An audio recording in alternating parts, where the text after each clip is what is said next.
বিশ্লেষণের চেয়ে ফলাফলের ওপরই জোর দিলেন পশ্চিমবঙ্গের মুখ্যমন্ত্রী শুভেন্দু অধিকারী। সীমান্তে অনুপ্রবেশ রোধে পুলিশের পুশ ইন কার্যক্রমের অগ্রগতি নিয়ে অসন্তোষ প্রকাশ করে তিনি স্পষ্ট জানিয়ে দিলেন, বর্তমান পারফরমেন্সে তিনি সন্তুষ্ট নন। তার কথায়, সীমান্তে নজরদারি আরও কঠোর করতে হবে, বাড়াতে হবে পুলিশ বিএসএফ এর সমন্বয়। তবে একই বৈঠকে সীমান্ত অবকাঠামোর জন্য দ্রুত জমি হস্তান্তর করায় মুর্শিদাবাদ জেলা প্রশাসনের ভূয়সী প্রশংসাও করেন তিনি।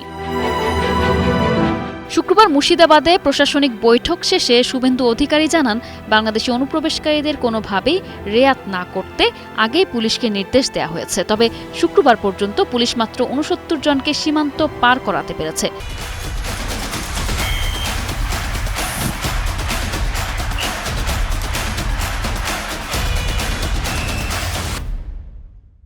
তার দাবি, রাজ্যে হাজার হাজার বাংলাদেশি অনুপ্রবেশকারী রয়েছে, সেই তুলনায় এই সংখ্যা অত্যন্ত কম বলে মন্তব্য করেন তিনি।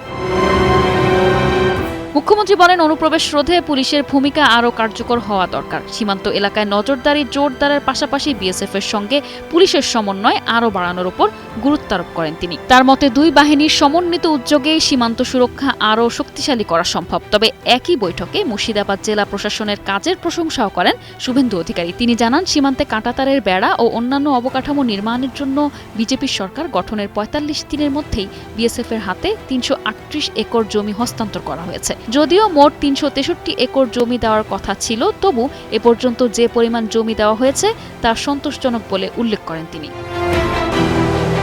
মুখ্যমন্ত্রীর ভাষায়, জমি হস্তান্তরের ক্ষেত্রে মুর্শিদাবাদ জেলা প্রশাসন রাজ্যের মধ্যে সবচেয়ে এগিয়ে রয়েছে। তিনি বলেন, সরকার কি চাইছে তা অফিসাররা বুঝতে পেরেছেন। সীমান্ত নিরাপত্তা জোরদারে প্রশাসনের এই ভূমিকা ভবিষ্যতেও অব্যাহত থাকবে বলেও আশা প্রকাশ করেন তিনি। এর আগে সীমান্তে বাংলাদেশি অনুপ্রবেশ ঠেকাতে চালানো পুশ ইন অভিযান নিয়ে বড় দাবি করেছিলেন পশ্চিমবঙ্গের মুখ্যমন্ত্রী শুভেন্দু অধিকারী। তার ভাষ্য, এ পর্যন্ত প্রায় ১০,০০০ বাংলাদেশি অনুপ্রবেশকারীকে সীমান্ত পার করে বাংলাদেশে ফেরত পাঠানো হয়েছে। তবে সেই দাবির পরও সাম্প্রতিক অভিযানের গতি নিয়ে তিনি সন্তুষ্ট নয়। মুর্শিদাবাদের প্রশাসনিক বৈঠকে তিনি জানান, সর্বশেষ হিসাবে পুলিশ মাত্র ৬৯ জনকে সীমান্ত পার করতে পেরেছে, যা তার প্রত্যাশার তুলনায় অনেক কম। নিশা আলম, ডেস্ক রিপোর্ট, ২১শে টেলিভিশন।